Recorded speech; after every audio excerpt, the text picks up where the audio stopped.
Det är ju en otrolig möjlighet. En storstadsregion som är enorm. Det skapar ju ett mervärde och en dynamik som ju är otroligt spännande.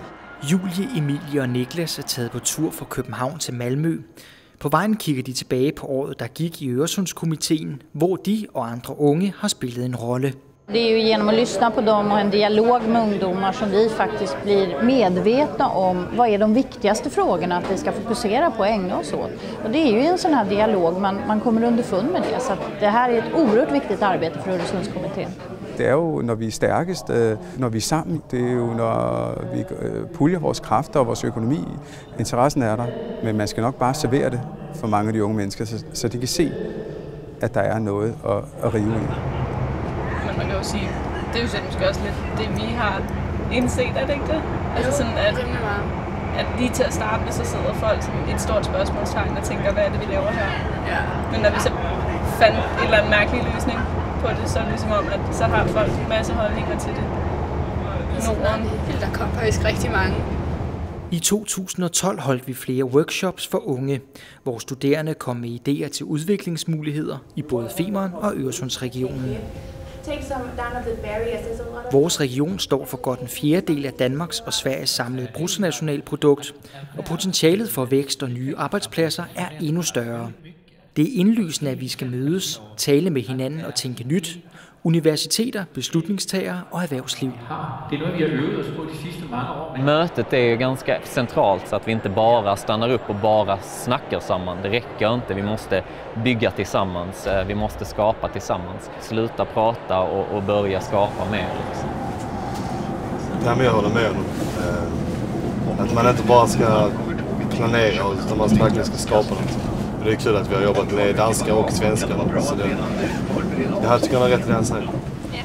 Med projektet Øresund Smart City Hub vil vi fokusere på grøn vækst, cleantech og bæredygtig byudvikling. Og det skal blive endnu nemmere at mødes og komme rundt i regionen og videre ud mod både nord og syd.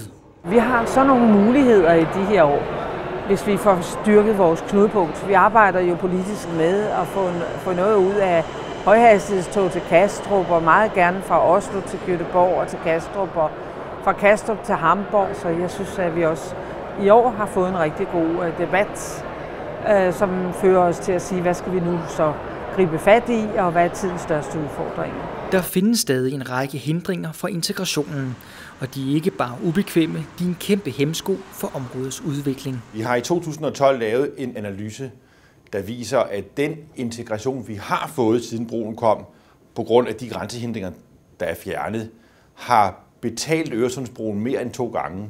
De har givet det danske og svenske samfund en samlet gevinst på 57 milliarder kroner. Det er bare det, vi har fjernet. Jeg tror, at hvis vi fortsætter arbejdet, så kan vi fordoble den gevinst. Der er ikke nogen love og regler selvfølgelig, der hindrer, at vi kan nyde hinandens kultur, men der er vaner, og der er måske manglende kendskab. Så kultur er et rigtig vigtigt arbejdsområde for Øresundskomiteen, og her vil vi satse på at være med til at udvikle events og bruge de events, som vi har været heldige at få til regionen. Jeg har faktisk aldrig været i Malmø.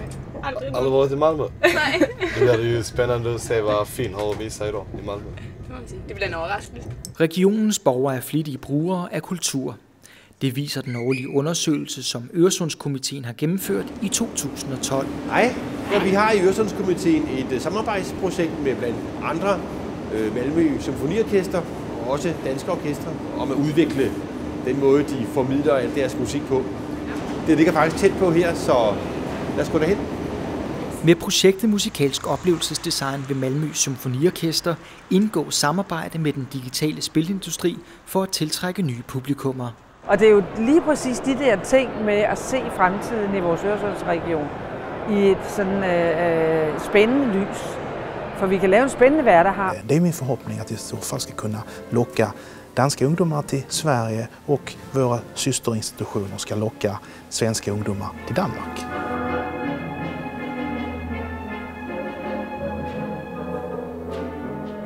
I 2013 har Øresundskomiteen 20 års fødselsdag, og det skal selvfølgelig fejres med et ordentligt brag, og det er vi allerede gået i gang med at planlægge.